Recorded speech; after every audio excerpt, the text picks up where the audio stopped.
अस्सलाम वालेकुम dear students. आज के इस लेक्चर में हम देखेंगे कि अगर हमें फंक्शन गिवन हो और उसके अलावा डोंट केयर कंडीशंस भी गिवन हो तो के मैप यूज करके कैसे हम सिंप्लीफाई कर सकते हैं और कैसे इन डोंट केयर कंडीशंस को यूज कर सकते हैं। तो यहाँ पर देखिए ये हमें मिन टर्म्स फंक्शन के गिवन है और उसके अलावा ये अलग से मिन टर्म्स गिवन है 0 to 5 जो कि डोंट केयर कंडीशंस हैं। अब याद रखें कि जब हम के मैप को सिंप्लीफाई करते हैं तो या तो हम सम ऑफ प्रोडक्ट की फॉर्म में लिख सकते हैं एक्सप्रेशन को, या प्रोडक्ट ऑफ सम की फॉर्म में लिख सकते हैं। तो अगर स्पेसिफिक ना हो तो आपका जो दिल करे आप दोनों में से बता सकते हो। तो हम दोनों करेंगे इस प्रॉब्लम में। पहले एसओपी की फॉर्म में लिखेंगे, फिर पीओएस की फॉर्म में लिखेंगे। तो क्योंकि बुक की एग्जांपल है इस वजह से के मैप एज इट इज मैंने यूज कर लिया। तो जो फंक्शन की मेन टर्म्स गिवन थी उनको हमने 1 मार्क कर लिया। यहां पर आप देख सकते हैं ये सिग्मा शो करता है कि ये मेन टर्म्स हैं 1, 3, 7, 11, 15। तो यहां पर आप देखें 1, 3, 7, 15 और 11 इनको हमने 1 मार्क कर लिया और 0 to 5 डोंट केयर कंडीशन है। तो ये 0 है, ये 2 है, ये 5 है और बाकी जो पीछे मेन टर्म्स बची उनको हमने 0 कर दिया। अब होता यह है कि जब हम ग्रुप बनाते हैं तो कोशिश करते हैं कि सबसे बड़ा ग्रुप बनाया जाए, यानी 8 का बनाया जाए, या 8 का नहीं बन सकता तो 4 का बनाया जाए। तो यहां पर 2 पॉसिबल ग्रुप बन सकते थे।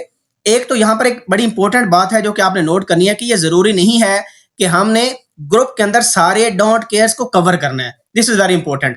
अगर होते हैं तो वेल एंड गुड, अदरवाइज ये जरूरी नहीं है। तो यहां पर देखें हमने, क्योंकि जब डोंट केयर को एक मेन टर्म्स के ग्रुप में शामिल करना है तो हम तब x को 1 ट्रीट करेंगे। ठीक है, हमने x की जगह 1 लिखना नहीं है बल्कि हम अज्यूम करेंगे कि x क्या है 1, क्योंकि डोंट केयर का मतलब है कि वो x की वैल्यू 0 भी हो सकती है और 1 भी हो सकती है। तो यहां पर देखें ये 4 का एक ग्रुप हमारे पास ये वाला बन गया। इसी तरह यहां पर भी देखें एक 4 का ग्रुप ये वाला बन गया। तो ये एक पॉसिबिलिटी है।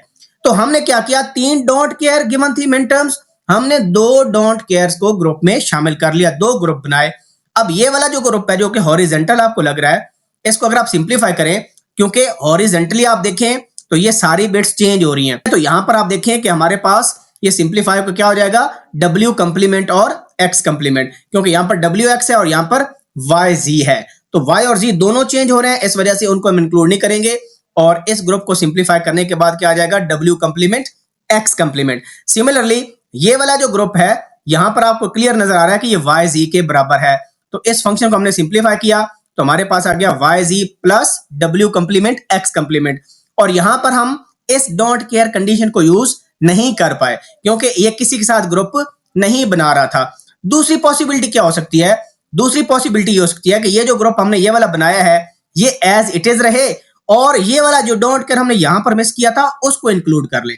तो दोनों ही ठीक है, आप इस मेथड से कर लें या इस मेथड से कर लें। तो यहां पर ऑलरेडी हम इसको सॉल्व कर चुके हैं, ये आपके पास yz आता है। तो अब ये हमारे पास 4 का अलग से ग्रुप बन गया। इस वाले कॉम्बिनेशन के अंदर हमने इस डोंट केयर को इंक्लूड किया जो कि 5 मिन टर्म वाला है। अब इसको अगर सिंप्लीफाई करें, हम देखें यहां पर, तो यहां पर क्या चेंज नहीं हो रहा, पहला वेरिएबल w चेंज नहीं हो रहा। तो क्योंकि वो 0 है तो लिहाजा w कंप्लीमेंट आ गया। और अगर आप हॉरिजेंटली देखें ऐसे तो कौन सा वेरिएबल चेंज नहीं हो रहा, सेकंड चेंज नहीं हो रहा। तो वो किसके बराबर है, वो z के बराबर है। तो लिहाजा w कंप्लीमेंट z ये फंक्शन आ गया इस ग्रुप के अगेंस्ट। तो हमारे पास फिर सिंप्लीफाइड एक्सप्रेशन क्या बन गई, yz plus w complement into z। ये के मैप की सिंप्लीफाइड इक्वेशन बन गई अगर हम ग्रुपिंग इस तरह से करें। ठीक है, तो ये दोनों आंसर्स बिल्कुल परफेक्टली फाइन है। तो जरूरी नहीं है कि आप सारे डोंट केयर्स इंक्लूड करें, जो ग्रुप में मैक्सिमम डोंट केयर्स आ सकते हैं आप उनको यूज कर सकते हो। तो इस वजह से हमारे पास 2 पॉसिबल आंसर हैं, ये पॉसिबल आंसर नंबर 1 है, ये पॉसिबल आंसर नंबर 2 है।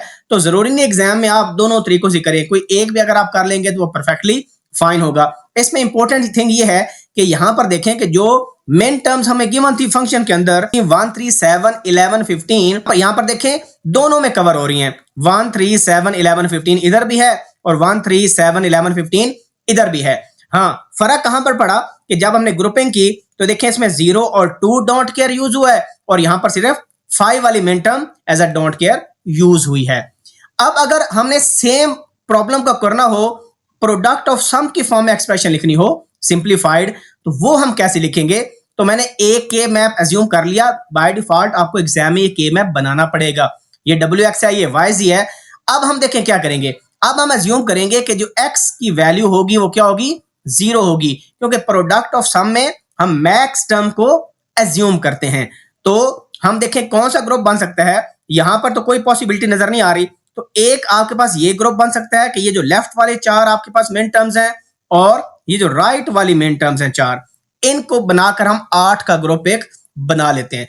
8 के ग्रुप का फायदा ये होता है कि हमारे पास एक लिटरल आता है सिंप्लीफाइड एक्सप्रेशन में। तो आप नोट करें कि इसमें क्या चीज कॉमन है। यहां पर देखें जो सेकंड वेरिएबल है z वाला, ये दोनों में सेम आ रहा है क्योंकि y चेंज हो रहा है। क्योंकि z 0 है तो ये क्या बन गया, z कंप्लीमेंट बन गया।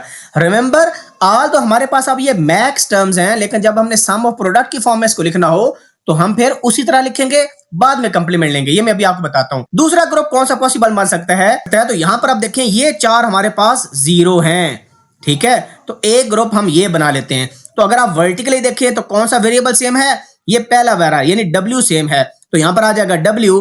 और अगर हम ऐसे हॉरिजॉन्टली देखें तो कौन सा वेरिएबल सेम है, ये पहले वाला, वो क्या है, y। तो क्योंकि 0 है तो याद आएगा y कंप्लीमेंट। अब देखें ऑल तो हम पीओएस एक्सप्रेशन लिखना चाह रहे हैं क्योंकि मैक्स टर्म्स होती हैं, लेकिन अगर हम एसओपी की फॉर्म में लिखें तो फर्क कहां पर पड़ेगा।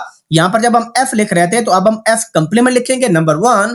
नंबर 2, अब जो हमने एक्सप्रेशन निकाली यहां पर पहले ग्रुप जो 8 का बना था z कंप्लीमेंट लिखा था वो लिख दिया, प्लस WY कंप्लीमेंट लिख दिया। अब इसको पीओएस की फॉर्म में लिखने के लिए हम इस पूरे का कंप्लीमेंट लेंगे। यहां पर नोट करें हमने जीरोस की ग्रुपिंग की है, तो 0 मैक्स टर्म होती है, तो max term normally product of sum में यूज होती है, लेकिन हमने पहले इसको किस फॉर्म में लिखा, एसओपी की फॉर्म में लिखा। तो जीरोस वाले ग्रुपिंग को अगर एसओपी की फॉर्म में लिखेंगे तो यहां पर एफ कंप्लीमेंट लगाना पड़ेगा। ये मैं अपने पिछले के मैप वाले लेक्चर में कवर कर चुका हूं।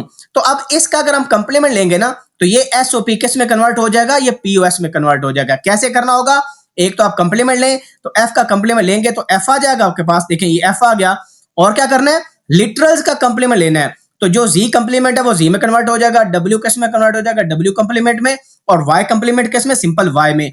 और प्लस की जगह मल्टीप्लीकेशन और मल्टीप्लीकेशन की जगह प्लस, यानी एंड की जगह और की जगह एंड, यानी ये काम हमने करना है।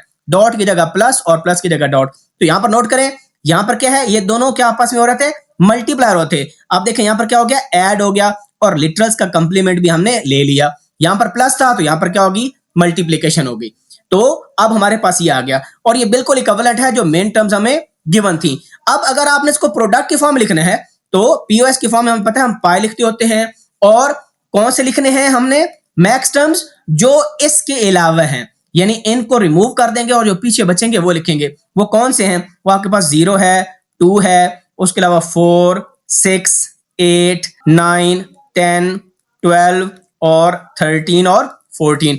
अब हम यहां से मैच भी कर सकते हैं। कैसे, ये देखें इन दो क्रॉस में चेक करें, ये देखें ये 0 आपके पास है, और क्या है, 2 है, उसके अलावा देखें 4 है, 6 है, 12 है, 13 है, 14 है, 8 है, 9 है और 10 है। और अगर आप यहां पर देखें तो एग्जैक्टली वही वाले हैं। तो इस पूरे प्रॉब्लम में हमने ये देखा कि हमें अगर एक फंक्शन गिवन है जिसके साथ डोंट केयर कंडीशन भी गिवन है, तो कैसे इन डोंट केयर्स को के मैप के अंदर हम यूज करके ग्रुपिंग में यूज कर सकते हैं।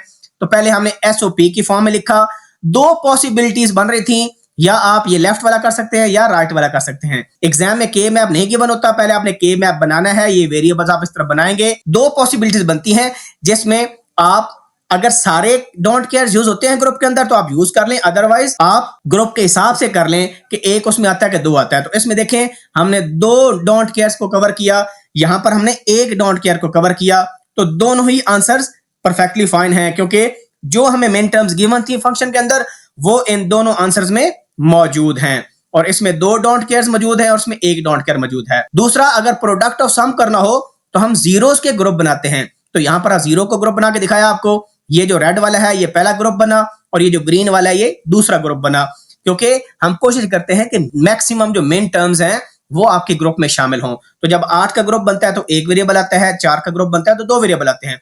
अब सबसे पहले आज हम जीरोस के ग्रुप बना रहे थे तो हमने इसको सम ऑफ प्रोडक्ट की फॉर्म में लिखा, ताकि वो जीरोस का ग्रुप था, तो उसके लिए कहां पर चेंज होना है, यहां पर हमने कंप्लीमेंट लिखना है। ये सम ऑफ प्रोडक्ट की फॉर्म है, और फिर कंप्लीमेंट लेंगे तो हमारे पास एफ आ जाएगा, और फिर इस पर प्रिंसिपल ऑफ ड्यूअलिटी अप्लाई करके यानी लिटरल्स का कंप्लीमेंट भी लेना है, और प्लस की जगह मल्टीप्लीकेशन, मल्टीप्लीकेशन की जगह प्लस, और उसको हम पीओएस की फॉर्म में ऐसे लिख सकते हैं। ठीक है, ये तो गिवन था हमें, और इसको निकाल दें और पीछे जो मैक्स टर्म आपके पास रहेगी उनकी फॉर्म में हम लिख देंगे तो आपका फाइनल आंसर ये वाला है। अगर पीओएस की फॉर्म में लिखना है ये एक्सप्रेशन आपके पास है, और अगर एसओपी की फॉर्म में लिखनी है तो फिर इन दो में से कोई एक आप कर सकते हैं। सो होप सो आपको समझ आ गई होगी कि कैसे डोंट केयर्स को यूज करना होता है ग्रुपिंग बनाने के लिए। See you in the next lecture. अगर कोई क्वेश्चन हो please ask in the comment section. अल्लाह हाफिज़ नासिर।